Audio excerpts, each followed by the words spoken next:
घर असावे घरासारखे नकोच नुसत्या भिंती, तिथे असावा प्रेम जिव्हाळा नकोच नुसती नाती, त्या शब्दांना अर्थ असावा नकोच नुसती वाणी, सूर जुळावे परस्परांचे नकोच नुसती गाणी.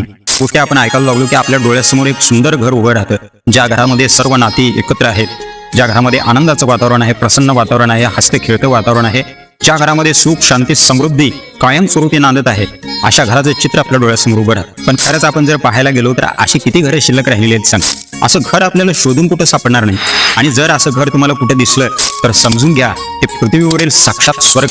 प्रत्येकाला वाटतं आपल्या घरात सुख शांती समृद्धी असावी, आपल्या नात्यामध्ये प्रेम जिव्हाळा माया ममता असावी, किंवा आपल्या नात्यामध्ये अशा प्रकारचं शुद्ध प्रेम शुद्ध माया ममता राहण्यासाठी आणि आपल्या नात्यामध्ये एवढा गोडवा टिकून राहण्यासाठी प्रत्येक वेळी परिवारातील लोकांनी आपल्याशी चांगलं वागावं आणि आपण कसंही वागावं असं नसतं.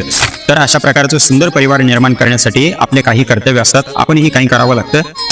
तर आपल्या घरामध्ये कायमस्वरूपी आनंदाचं वातावरण राहण्यासाठी किंवा आपल्या नात्यामध्ये गोडवा टिकून राहण्यासाठी आपण काय करायला पाहिजे, परिवारातील लोकांचा स्वभाव कसाही जरी असला तर त्या ठिकाणी आपण कसं वागायला पाहिजे, कोणाशी कसं बोलायला पाहिजे, आपले नाते सुंदर कसे बनवायचे, आपल्या घराला सुखी शांती समृद्ध आनंदी कसं बनवायचं, आपले सर्व नाते आपण कशा प्रकारे सांभाळायचे. घर आणि नाते म्हटलं की आपल्या सर्वांच्या अत्यंत जिव्हाळ्याचा विषय असतो. या आपल्या सर्वांच्या आवडीच्या विषयावर आणि आपल्याला दैनंदिन जीवनात उपयोगी पडणाऱ्या या विषयावर आम्ही लवकरच एक अत्यंत महत्त्वपूर्ण व्हिडिओ घेऊन येत आहोत. तर अशा माहितीपूर्ण व्हिडिओ पाहण्यासाठी आताच आमच्या चॅनलला सबस्क्राईब करून घ्या. जास्तीत जास्त आपल्या मित्रपरिवारामध्ये आपल्या नातेवाईकापर्यंत हा व्हिडिओ पोहोचवा आणि असेच माहितीपूर्ण व्हिडिओ तुम्ही आमच्या चॅनलवरती जाऊन पाहू शकता. हा व्हिडिओ आता तुमच्यापर्यंत पोहोचलाच आहे. तर जाता जाता कमेंट बॉक्समध्ये श्री स्वामी समर्थ किंवा तुम्ही ज्या कुठल्याही देवाची उपासना करता त्या देवतेचं नाव लिहायला विसरू नका.